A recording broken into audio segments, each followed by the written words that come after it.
FlySafair is refuting claims that one of its planes made an emergency landing at OR Tambo International Airport on Monday. A Facebook user claimed they were notified just minutes before the plane landed that they should prepare for an emergency landing. The passenger claims they weren't given any reason for the emergency. Let's speak now to the airline spokesperson, Kirby Gordon, for more. Thank you so much, Mr. Gordon, for speaking to us this evening.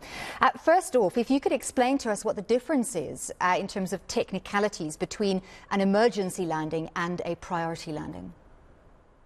Yeah, absolutely. So in aviation parlance, there are two different types of calls that are done. One of them we'd be quite familiar with in sort of popular culture, which is, of course, a mayday call. And a mayday call is made when there is an extreme situation and there is an emergency on board that needs to be given priority over all else. And then the second is what we refer to as a pan call, which is an indication that there is a threat or that there's something on board that requires urgent attention, which is needs to take priority, but that there is no immediate threat to the safety of the vessel in question. And in that case, obviously, then air traffic control will give that particular vessel priority in terms of landing, but never priority above a mayday. So passengers on board this flight, and we know how excitable passengers can be. You can't really blame them 3,000 feet in the air. But passengers told media they feared for their lives. All caught up in that, of course, is different people's levels of anxiety. Some people are frequent flyers, they're quite comfortable. Other people are new to flying. Some people just don't like enclosed spaces. Can you tell us a little bit about what cabin crew procedures were followed that possibly gave passengers an indication that something was amiss? Sure, absolutely. I mean, look, these situations are always very difficult to handle. As you mentioned, you've got a number of people in a confined space, and obviously tensions do tend to run high. And so it's always a matter that requires a lot of review after the fact. And I think, there are always spaces to ensure that communication is improved along the way. But the major priorities that the cabin crew or that the crew at large have in any kind of situation where they feel that safety might be in question is, of course, to brief and inform everybody that's on board in terms of what the exact priorities would be should the worst eventuality happen. And so in this instance was a great example of where our teams really erred on the side of caution and erred on the side of conservativeness in order to prepare everybody for as I said, the worst possible instance. So what the cabin crew did in this state, because they had a pan call and not an emergency, it gave them the opportunity to do what we call a long prep.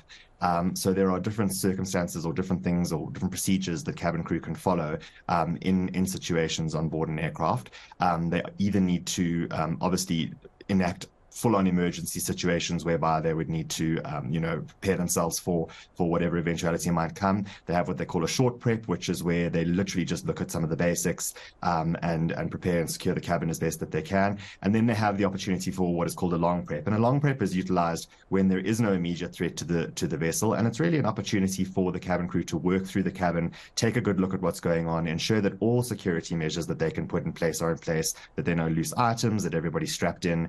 And by the same token, what they do is they perform another safety briefing. So very similar to the safety briefing that you experience at the beginning of a flight where we talk about life vests and oxygen masks and all these sorts of things. They perform a similar safety briefing where they cover off specific instances that would be relevant to the particular issue that may befall you. So, for example, if the aircraft happened to be over water, then there would be an emphasis on the life vests. So it's a rebriefing of sorts in that in that situation.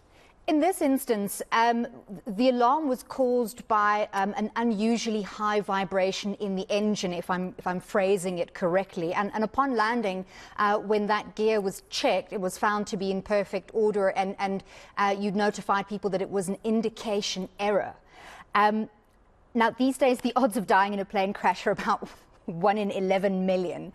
But these indication errors do not happen, entirely infrequently. Just March last year, a plane heading from East London to Cape Town made an unplanned stop in Gqeberha exactly for a similar reason, an indication error.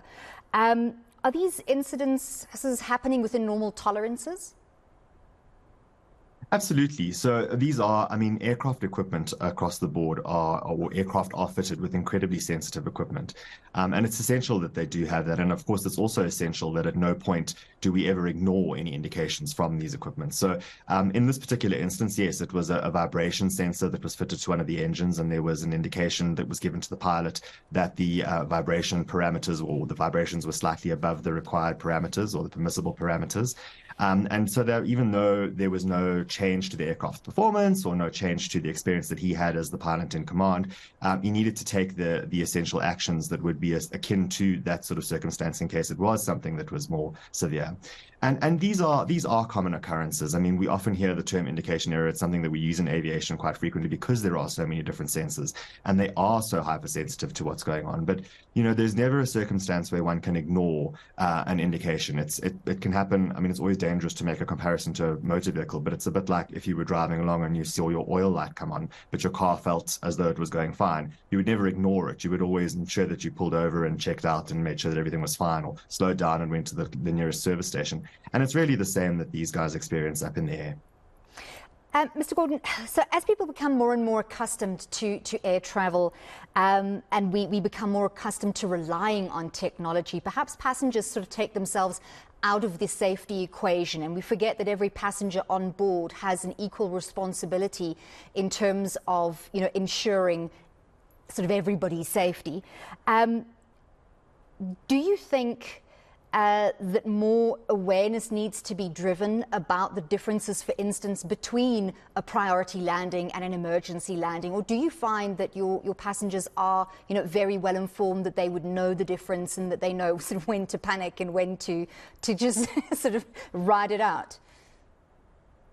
No, look, you're absolutely right. I mean, we're always very open to trying to share as much education as we possibly can around these things, and it is very important. And I'm so glad that you made the point earlier about how air transport is actually the safest form of transport out there and how there are so few fatalities, because it is a frightening reality. I mean, you are in a metal tube many, many, many kilometers up in the air and going very, very fast. So, one has rights to have concerns around one's safety in that environment, and it is something that we need to be cautious of. But it is really largely around context. I mean, the equipment that we fly, the aircraft, modern aircraft, are phenomenal in terms of the redundancies that are built into place. The training that crew are required to do is exceptional. In South Africa, we have a very proud record in terms of our civil aviation safety. The Civil Aviation Authority here, as much as the international standards are very thorough. I mean, we get audited on an annual basis to ensure that everything is in play. And there's really no parameters for anyone to step outside of any bounds of what is required and permissible and what is ultimately safe. And, even in this instance at hand, the reality is I'm quite satisfied to sit and chat to you about this today, knowing full well that our teams acted too conservatively in their instance in this situation. But I would rather stand and defend that than have the alternative solution or the alternative situation be before us, because safety really always needs to remain the top priority no matter what. Absolutely. And just a quick last one, no impact on any further flights in your schedule? No, not at all. No, everything is going as it should do. Excellent. Thank you so much, Kirby Gordon, spokesperson for FlySafair, chatting to us there about an incident that happened on a flight on Monday, essentially saying nothing much to report.